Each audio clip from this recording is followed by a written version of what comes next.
Journaling is like whispering to oneself and listening at the same time. Mina Murray. This is my life in writing, so let me teach you how to do it too.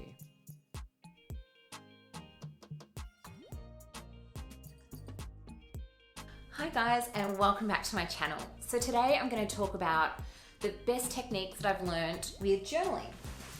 So I really enjoy journaling.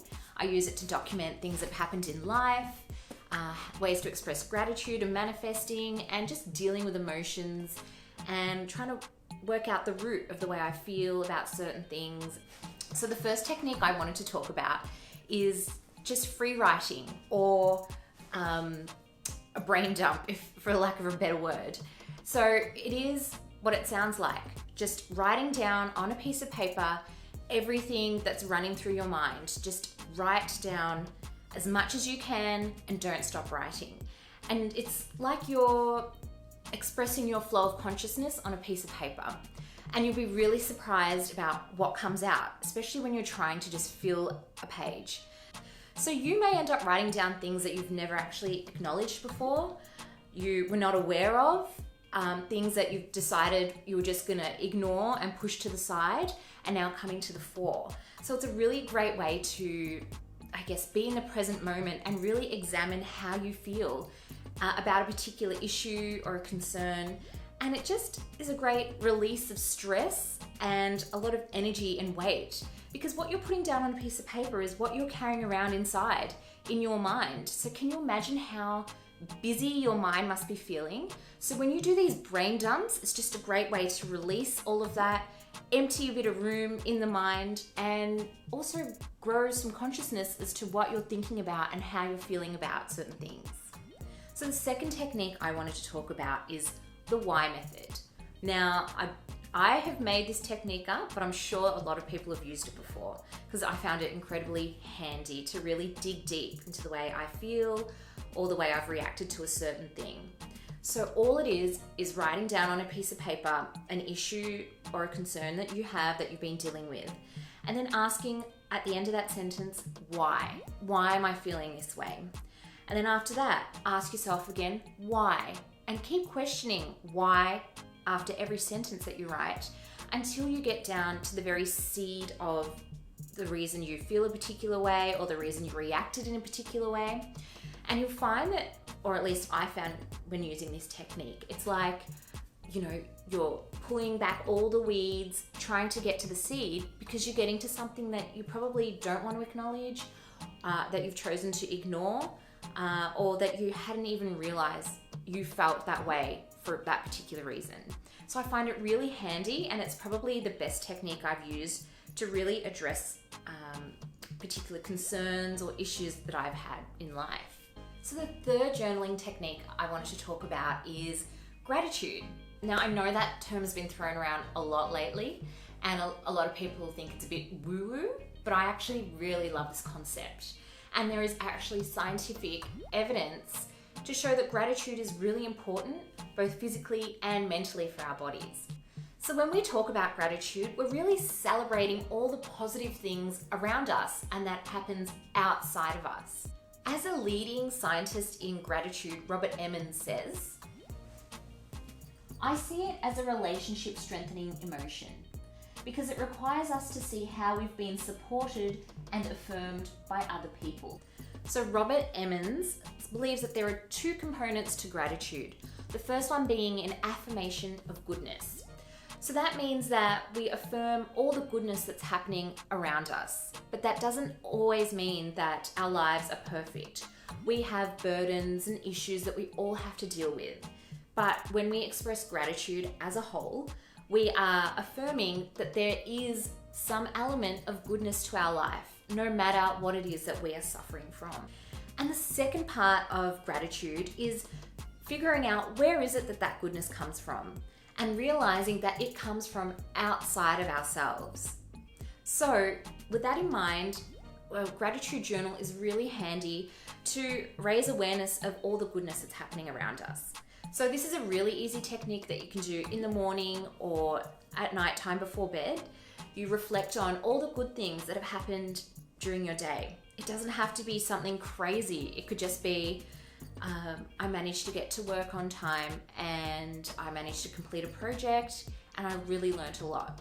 Or I was really grateful that I had the chance to slow down after work and exercise. You know, it can be anything, whatever it was that was positive that happened in your life that you can be thankful for, particularly when these things go unacknowledged for a long time.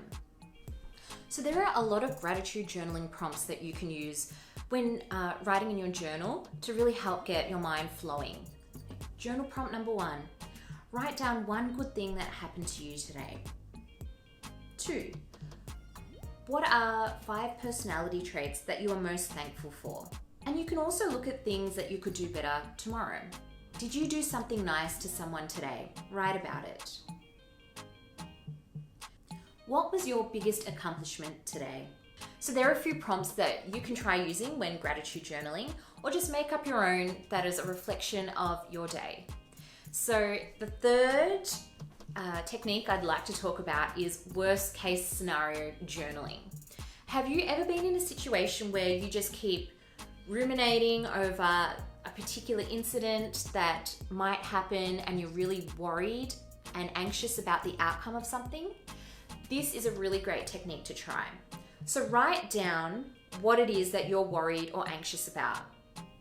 Then after that, write down what is the worst case scenario if that particular issue or concern actually occurred. Because we find that a lot of the time we're actually really worried about something that's really unlikely to happen, or we've just blown it up completely out of proportion, and this will actually bring us back down to earth. So once you've written down everything that you believe could possibly happen, consider those outcomes. What is the likelihood of those outcomes occurring? And if those outcomes did occur, what in reality is really going to happen? What is the actual worst case scenario? And after you've done that, a great thing to do is to change your perspective on the issue or problem that you're really stressed about. So look at the issue and think about what would happen if the positive outcome arose. What would happen if, that worst case scenario didn't occur, but this thing happened and a really great thing came out of it? And try and change your perspective on things. Okay, so this might sound a bit different, or you might have actually tried it. Have you ever written a letter that you have not sent? A letter to someone that you have issues with? A letter to your past self, reflecting on life? It's actually a really cathartic way to release your emotions and say what you really wish you had said to someone, and just to let it go once you have said those words. You don't have to post that letter, but just the whole action of writing it and releasing that negative energy is really the main goal of journaling in this particular way. And you'll find that you'll be able to overcome these certain emotional obstacles a lot easier when you have just let it go and when you've said what it is that you want to say.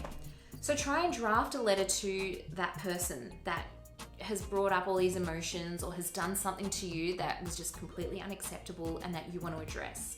And write everything down. Don't hold back, because you're not going to be sending that letter.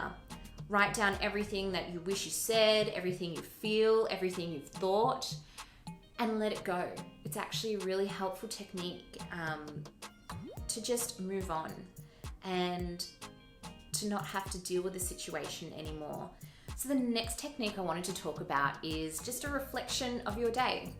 So every day you might like to sit down after work or before you go to bed and just reflect on all the things that happened during your day. The good, the bad, what it is that you want to do differently, what did you learn, did you achieve any goals? It's a really simple technique to just help you get writing and jotting things down that you can reflect on. And when you learn these things, you can do better the next day, you can express gratitude, and it just makes you become a lot more aware of yourself. So I wanted to talk to you about the one-line journal prompting technique. Now, this is a really good way to get into journaling if you've never done it before, or you just don't have time. It's just a list of 5 questions that you might have for your day, and all you have to do is write a 1-line response to each question. It's just helping you reflect on certain things. And finally, what I wanted to say is words might not necessarily be the best way that you express yourself. So there are other ways that you can journal. You can draw, doodle what it is that you're feeling or experiencing in a particular day, or that's been on your mind. Or you might do it through music. That's another way to release stress and address certain things. So it's not so one-dimensional when it comes to journaling, but it's what's best for you. So let me know in the comments below, how do you journal? Do you journal every day? Only once a week? What techniques do you use? Do you find journaling helpful? And I just love to hear all that you have to say down below. And don't forget to subscribe for more videos like this. Bye.